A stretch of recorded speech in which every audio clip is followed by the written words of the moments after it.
So I hope the idea helps. I hope the framework helps. I hope the stories help. I hope the philosophy helps.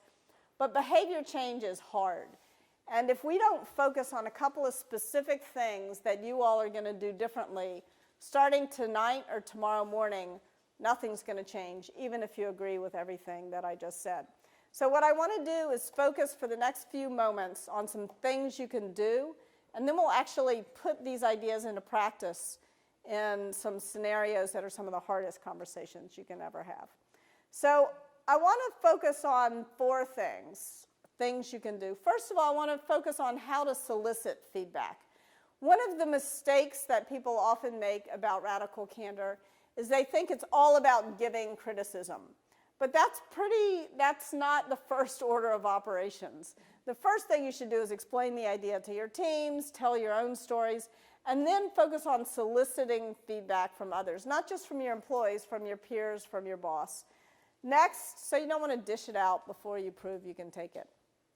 Next, I want to talk about giving it both praise and criticism. Radical candor, even though I just told a bunch of criticism stories, so maybe I should change the talk, but it's also about giving really good praise. And it's also about gauging it. Radical candor does not get measured at your mouth, it gets measured at the listener's ear.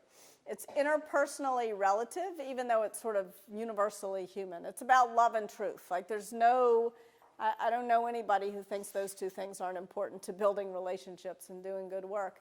But you really need to understand how the other person is hearing what you're saying.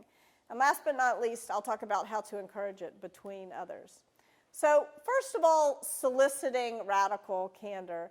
It's a great idea to do it at the end of one-on-one meetings with people, either your boss, whoever, and let them get through their agenda items first. But towards the end of the meeting, especially if it's your employee, get through their agenda items first. But towards the end of the meeting, you want to ask the question. And don't just ask, do you have any feedback for me? Because I can already tell you what the answer is. Oh no, everything's fine, right? Nobody wants to give you feedback. So you've got to come up with a question that works for you. The question that I like to ask, which may not be the one that you want to ask, you've got to come up with the words that will fall trippingly off your tongue.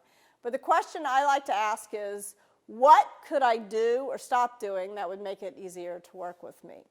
Now, the next thing you need to do, and this was very hard for me. I made a mistake for much of my career, thinking that if I just made people comfortable enough, they would tell me what they really thought. But actually, you have to embrace the discomfort of the moment, because people really hate giving feedback. And so if you want to pull it out of somebody, you've got to work. You've got to make it more uncomfortable for them to say nothing than for them to say something. So simple technique, keep quiet for 6 seconds. Almost nobody can endure that much silence. They'll say something. It may not be earth-shattering, but they'll say something, okay? The next thing that's important is to listen with the intent to understand, not to respond. If you get even a tiny bit defensive, that's the last feedback you'll get from the person. But it's perfectly normal and human to feel defensive. So you've got to think about what you can do to manage your own perfectly natural defensive reaction. One of the things that can help is simply to say, just to make sure I understand, let me repeat back what I think you said. But try to really repeat it back faithfully to what you think you heard, because you may misunderstand. So it's great if you can manage your defensive reaction and forbear from throwing a chair at somebody. That's good. But it's not quite good enough. You still have to reward the candor.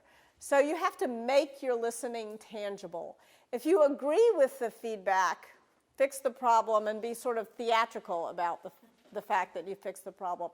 If you disagree with the feedback, take a moment to focus on what's the 5%. They said there was some aspect of what they said that you can agree with. And then say, for the rest of it, I want to think about it and come back to you. And the reason to ask for time to think is just to make sure you're managing those natural defensive feelings. But sometimes the best reward for the candor is a fuller explanation of why you disagree. Just explaining to somebody what's going on in your head can be a great reward. And at some point, you've got to work out between you and the person, listen, challenge, commit. You don't want to argue endlessly. You've got to decide on a course of action. But you've got to make sure that the person understood that you heard them and that you cared about what they said, even if you disagree with it.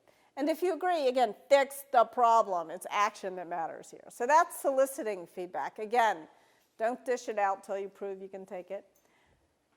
Next, giving feedback. There's a lot of studies done on what's the right ratio of praise to criticism. Is it 7-to-1? Is it 5-to-1? Is it 3-to-1? Is it the shit sandwich? Like, what's the right ratio? And the answer is, don't try to manage your relationships by a ratio. Don't try to manage your conversations by a ratio. But do focus on the good stuff. Remember that a part of your job at work is to show what success looks like. To not just warn about all the trees. If you're skiing down a hill, you don't want to focus too much on the trees you might hit. You want to focus on the path through the trees. That makes it less likely that you'll hit the trees. So try to make a concerted effort to focus on the good stuff.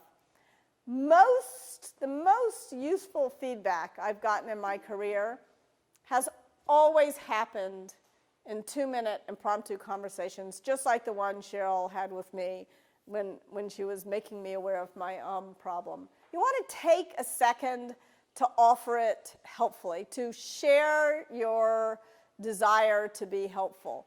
And this is especially important, I think, for women, because as women, we're more likely to get sort of unjustly accused of obnoxious aggression, only that's probably not what they'll call us.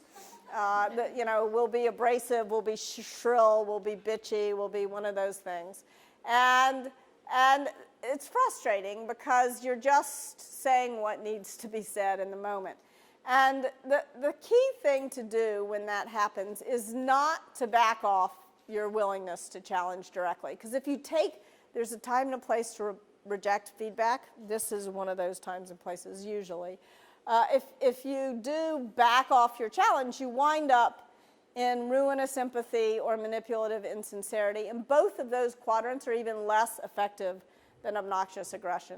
So you don't want to back off your challenge, but you do want to take a second. You don't want to bake cupcakes for the whole office or get sucked into doing all the office housework. But you do want to take an extra second to say, I want to tell you something because I think it'll help you improve, because I care about you. You want to give it right away. You want to give feedback in person. If at all possible, in person. If Cheryl hadn't seen me making this gesture, she wouldn't have known that she had to go further out than she was comfortable on the challenge directly. You want to criticize in private. You want to praise in public. And you don't want to make comments about personality for the exact same reason that going up to somebody and saying, the problem here is you're a moron is not good feedback. It's also not helpful to say, you do great work because you're a genius. You don't really know what to do differently or what to repeat. So you want to make sure you're using, for both praise and criticism, situation, behavior, impact. There's a world of difference between Cheryl saying, in the meeting, when you said every third word, you sounded stupid, and her saying, Kim, the problem here is that you're stupid. That would be kind of hard for me to change, right? So you want to make sure and sometimes feedback is about something like you're negative. You want to make sure that you're sharing in the meeting, when you do this, it makes people feel like you're pessimistic about their chances of success. So that's giving feedback.